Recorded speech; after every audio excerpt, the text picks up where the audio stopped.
बड़ी खबर है, इराक के एरबिल में विद्रोही विपक्षी दलों के मुख्यालय पर बड़ा हमला किया गया। शुरुआती रिपोर्ट के मुताबिक कई ठिकानों को नुकसान पहुंचा है। इस महीने का दूसरा बड़ा अटैक है, ये एरबिल में किया गया है, जो विद्रोही दलों के मुख्यालयों को टारगेट किया गया। तो अमेरिकी सेना लगातार रेजिस्टेंस ग्रुप को भी टारगेट कर रही है और इराक में जो मिलिशियाज हैं, जो रेजिस्टेंस ग्रुप हैं, वो लगातार ईरान का समर्थन करते रहे हैं। बताया जा रहा है कि अमेरिकी सीराम एयर डिफेंस सिस्टम ने इन ड्रोन को समय रहते इंटरसेप्ट कर लिया और बड़ा नुकसान होने से बचा लिया गया।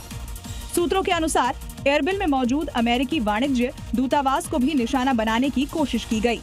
इलाके में सुरक्षा खड़ी कर दी गई है और स्थिति पर नजर रखी जा रही है। ये घटना एक बार फिर क्षेत्र में बढ़ते भू राजनीतिक तनाव की ओर इशारा करती है। दक्षिणी लेबनान में आईडीएफ की कार्रवाई तेज हो गई। आईडीएफ की 91वीं डिवीजन के सैनिक ग्राउंड ऑपरेशन के तहत इलाके में हथियारों और की तलाश के साथ ही आतंकवादी ढांचे को खत्म कर रहे हैं। आईडीएफ का दावा है कि सर्च ऑपरेशन के दौरान हिजबुल्लाह के रेडवान फोर्स के कई हथियारबंद आतंकियों की पहचान हुई, जो एंटी टैंक मिसाइल से हमला करने और उत्तरी इजराइल की बस्तियों को निशाना बनाने की तैयारी में थे। इन आतंकियों ने बिना संघर्ष के सरेंडर कर दिया। उन्हें हिरासत में लेकर इजराइल में पूछताछ के लिए भेजा गया है। उनके पास से भारी मात्रा में हथियार और सैन्य उपकरण भी बरामद किए गए हैं।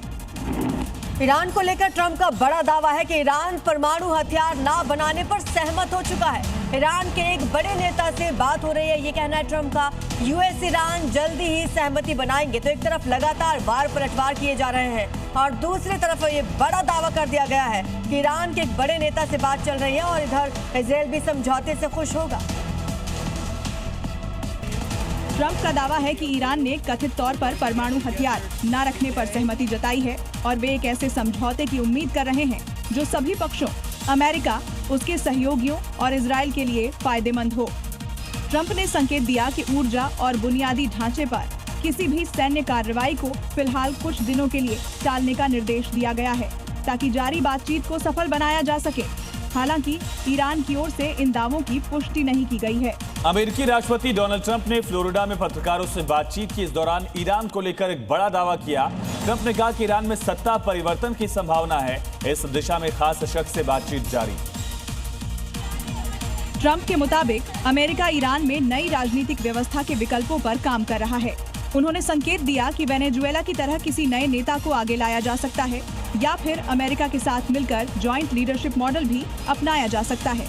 ट्रंप ने यह भी दावा किया कि ईरान बातचीत के लिए तैयार है और जल्द ही किसी समझौते तक पहुंचना चाहता है। उन्होंने कहा कि ये डील 5 दिन या उससे कम समय में हो सकती है।